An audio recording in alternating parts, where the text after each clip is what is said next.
Hello! Welcome to my channel. Bank job that two government job అనేది మనలో చాలా మందికి ఒక డ్రీమ్ కదా! దానికోసం చాలా ప్రిపేర్ అవుతాము అండ్ కష్టపడతాము. అండ్ నోటిఫికేషన్స్ కోసం ఎదురు చూస్తూ ఉంటాము. అలా చూస్తున్నట్లయితే ఈ వీడియో మీకోసమే. అండ్ ఈ వీడియో కొంచెం లెంతీగా ఉండొచ్చు. సో, 1.5 స్పీడ్‌లో చూడండి. బట్ ఇన్ఫర్మేషన్ మాత్రం మిస్ చేసుకోవద్దు. ఈ ఇయర్‌లో బ్యాంక్ జాబ్స్ కోసం ప్రిపేర్ అయ్యేవారికి state bank of India SBI 7,150 వేకెన్సీస్‌లో అప్రెంటిస్ పోస్ట్‌కి మేజర్ రిక్రూట్‌మెంట్ అనేది 19థ్ మే 2026లో అఫీషియల్ నోటిఫికేషన్ రిలీజ్ చేయడం జరిగింది. సో, ఆ నోటిఫికేషన్ డీటెయిల్స్ అన్నీ బ్రీఫ్‌గా ఈ వీడియోలో ఎక్స్‌ప్లెయిన్ చేస్తాను. సో, వీడియో ఎండ్ వరకు చూడండి. అండ్ ఈ వీడియో ఎవరికైతే యూజ్ అవుతుందో వాళ్ళకి తప్పకుండా షేర్ చేయండి. Welcome to my channel or welcome back to my channel. మా ఛానల్‌లో government jobs, scholarship content with complete information share చేస్తూ ఉంటాను. సో, అప్డేట్స్ కోసం ఛానల్‌ని సబ్స్క్రైబ్ చేసుకోండి. అండ్ నోటిఫికేషన్ డీటెయిల్స్‌కి వస్తే, ఈ నోటిఫికేషన్‌కి అప్లై చేసుకోవడానికి ఇంపార్టెంట్ డేట్స్ వచ్చి 19థ్ మే 2026 అండ్ 8థ్ జూన్ 2026. అంటే ఆన్‌లైన్‌లో అప్లికేషన్స్‌ని ప్లేస్ చేసుకోవడానికి స్టార్టింగ్ డేట్ వచ్చి 19థ్ మే 2026 అండ్ అండ్ ఆ రిజిస్ట్రేషన్స్ అనేవి 8థ్ జూన్ 2026లో క్లోజ్ అయిపోతాయి.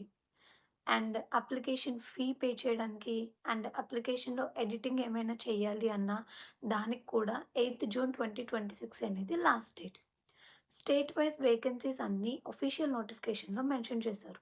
మీకు ఒకవేళ కావాలి అనుకుంటే వాళ్ళ అఫీషియల్ వెబ్‌సైట్‌లోకి వెళ్ళి ఆ పీడిఎఫ్‌లో చూడండి.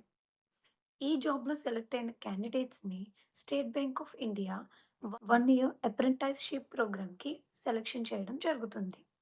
ఈ జాబ్‌కి అప్లికేషన్స్ అనేవి ఆన్‌లైన్‌లో ఎస్‌బీఐ అఫీషియల్ వెబ్‌సైట్‌లో క్యాండిడేట్స్ వాళ్ళ అప్లికేషన్స్‌ని సబ్మిట్ చేయాల్సి ఉంటుంది. అండ్ దీనికి ఎలిజిబిలిటీ క్రైటీరియా వచ్చి అండ్ ఈ జాబ్‌కి అప్లై చేసుకోవడానికి ఎలిజిబిలిటీ క్రైటీరియా చూద్దాం. ఎలిజిబిలిటీ క్రైటీరియా ఏంటంటే graduation in any discipline from a recognised university in India or any equivalent qualification by the central government. అంటే ఇండియాలో ఒక రికగ్నైజ్డ్ యూనివర్సిటీ నుండి గ్రాడ్యుయేషన్ అనేది 1st ఏప్రిల్ 2026కి కంప్లీట్ చేసి ఉండాలి. అండ్ సెకండ్ ఏజ్ లిమిట్ వచ్చి 1st ఏప్రిల్ 2026 నాటికి minimum age 20 years and maximum age వచ్చి 28 ఇయర్స్. మ్యాక్స్ మాక్సిమం ఏజ్ అనేది అన్‌రిజర్వ్డ్ అండ్ ఈడబ్ల్యూఎస్ క్యాండిడేట్స్‌ని ఇండికేట్ చేస్తుంది. And next age relaxation SC or ST or OBC or PWD క్యాండిడేట్స్‌కి table ఫార్మాట్‌లో data కూడా మనకి ప్రొవైడ్ చేశారు. ఆ డేటా చూద్దాము. ఎస్సీ ఆర్ ఎస్టీ కేటగిరీ వాళ్ళకి 5 ఇయర్స్ ఏజ్ రిలాక్సేషన్ ప్రొవైడ్ చేశారు. And other backward classes non creamy layer category వాళ్ళకి 3 ఇయర్స్ ఏజ్ రిలాక్సేషన్ ప్రొవైడ్ చేస్తున్నారు. జనరల్ పీడబ్ల్యూడీ కేటగిరీ వాళ్ళకి 10 ఇయర్స్ ఏజ్ రిలాక్సేషన్ ప్రొవైడ్ చేశారు. And OBC or OBC PWD category వాళ్ళకి 13 years age relaxation provide చేశారు. SC or SC PWD or ST or ST PWD category వాళ్ళకి 15 years age relaxation provide చేస్తున్నారు. ఈ జాబ్‌కి selection process వచ్చి 2 ఫేజెస్‌లో ఎగ్జామ్ కండక్ట్ చేస్తున్నారు. First one online written test and ఈ టెస్ట్‌లో పాస్ అయిన క్యాండిడేట్స్‌కి నెక్స్ట్ టెస్ట్ కండక్ట్ చేస్తారు which is test of local language. ఈ టెస్ట్‌ని కండక్ట్ చేసి అండ్ ఫైనల్‌గా మెడికల్ ఎగ్జామినేషన్ చేసి ఫైనల్ సెలక్షన్ అనేది చేస్తారు. అండ్ ఎగ్జామ్ ప్యాటర్న్ వచ్చి SBI apprentice online test total time duration వచ్చి 60 మినిట్స్ అంటే 1 hour for 100 marks. Computer based examination సీబీఈలో 100 క్వెషన్స్ ఉంటాయి for 100 marks. So, section wise exam pattern చూద్దాం. ఇక్కడ ఆన్‌లైన్ ఎగ్జామ్‌లో 4 సెక్షన్స్‌లో ఎగ్జామ్ కండక్ట్ చేస్తున్నారు. Quanti quantitative aptitude, reasoning ability and computer aptitude, general English, general or financial awareness. ఈ 4 సెక్షన్స్‌ని quantitative aptitude సెక్షన్‌కి 25 questions for 25 marks and 15 minutes time డ్యూరేషన్‌లో attempt చేయాల్సి ఉంటుంది. And reasoning ability and computer aptitude సెక్షన్‌కి 25 questions for 25 marks 15 minutes time డ్యూరేషన్‌లో attempt చేయాల్సి ఉంటుంది. అండ్ జనరల్ ఇంగ్లీష్ సెక్షన్‌కి 25 questions for 25 marks 15 minutes time డ్యూరేషన్‌లో అటెంప్ట్ చేయాల్సి ఉంటుంది. అండ్ ఫైనల్‌గా జనరల్ ఆర్ ఫైనాన్షియల్ అవేర్‌నెస్ సెక్షన్‌కి 25 questions for 25 marks 15 minutes time డ్యూరేషన్‌లో అటెంప్ట్ చేయాల్సి ఉంటుంది.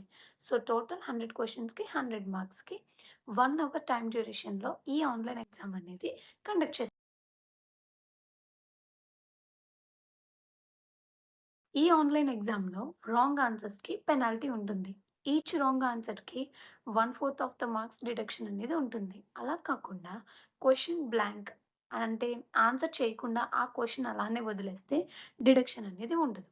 బట్ అటెంప్ట్ చేశాక ఆన్సర్ రాంగ్ అయితే గనక 1/4 ఆఫ్ ద మార్క్స్ డిడక్షన్ అయితే జరుగుతుంది. అండ్ ఈ ఎగ్జామ్‌లో సెలెక్ట్ అయిన స్టూడెంట్స్‌కి next exam which is test of local language exam conduct చేస్తారు. ఈ ఎగ్జామ్‌లో state wise local language test conduct చేస్తారు. For example Andhra Pradesh state candidates అయితే గనక వాళ్ళకి తెలుగు లాంగ్వేజ్ టెస్ట్ కండక్ట్ చేస్తారు. అంటే తెలుగులో రాయడం, చదవడం, మాట్లాడడం, అర్థం చేసుకోవడం వచ్చి ఉండాలి. అండ్ మీరు ఒకవేళ 10థ్ ఆర్ 12థ్ స్టాండర్డ్ మార్క్ షీట్ సబ్మిట్ చేస్తే, మీరు ఈ లోకల్ లాంగ్వేజ్ టెస్ట్‌లో పార్టిసిపేట్ చేయాల్సిన అవసరం లేదు. డైరెక్ట్‌గా మిమ్మల్ని ఎలిజిబుల్ చేస్తారు. అండ్ ఈ టెస్ట్ కూడా కంప్లీట్ అయిన తర్వాత ఫైనల్‌గా మెడికల్ ఎగ్జామినేషన్ చేసి ఫైనల్ సెలక్షన్ అనేది చేయడం జరుగుతుంది. And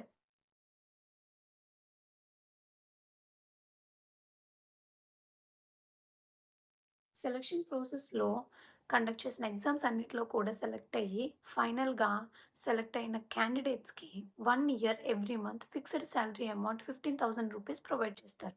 and and apprentices standard employee allowances like dearness allowance DA or house rent allowance హెచ్ఆర్ఏకి ఎలిజిబుల్ కాదు.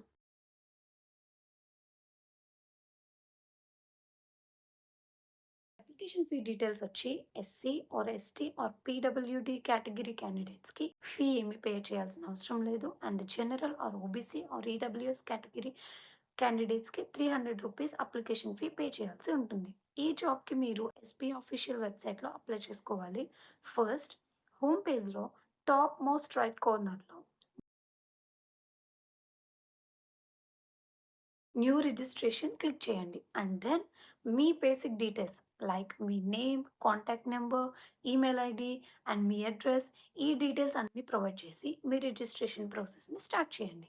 And next hand written declaration, photograph and signature వాళ్ళు అడిగిన ఫార్మాట్‌లో డాక్యుమెంట్స్‌ని సబ్మిట్ చేయాలి.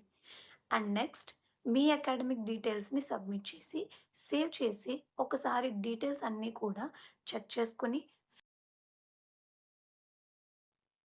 ఫీ పేమెంట్ ఆన్‌లైన్‌లో through debit card or credit card or net banking ఆప్షన్స్‌తో pay చేసి ఫైనల్‌గా సబ్మిట్ బటన్ క్లిక్ చేస్తే మీ రిజిస్ట్రేషన్ ప్రాసెస్ కంప్లీట్ అయిపోతుంది. ఇంపార్టెంట్ పాయింట్స్ వచ్చి మీరు ఒక స్టేట్ వేకెన్సీ సెలెక్ట్ చేసుకున్న తర్వాత వేరే స్టేట్ వేకెన్సీకి అప్లై చేసుకోకూడదు. అండ్ ఏ స్టేట్‌నైతే సెలెక్ట్ చేసుకున్నారో ఆ స్టేట్ సరౌండింగ్స్‌లో మీకు పోస్టింగ్ ఉండే ఛాన్స్ ఉంటుంది. సో ఇప్పటి వరకు నేను చెప్పిన points, eligibility criteria and documents అన్నీ కూడా రెడీ చేసుకొని, రిజిస్ట్రేషన్ ప్రాసెస్ కూడా ఎక్స్‌ప్లెయిన్ చేశాను కాబట్టి, సో, వాళ్ళ అఫీషియల్ వెబ్‌సైట్‌లోకి వెళ్ళి, నేను చెప్పినట్టుగా రిజిస్ట్రేషన్ ప్రాసెస్‌ని కూడా కంప్లీట్ చేసుకొని, లాస్ట్ డేట్ వరకు చూడకుండా ఫాస్ట్‌గా మీ అప్లికేషన్స్‌ని సబ్మిట్ చేసి, ఈ గోల్డెన్ ఆపర్చునిటీని గ్రాబ్ చేసుకోండి. And for more such jobs and scholarship content, please subscribe to my channel. Thank you.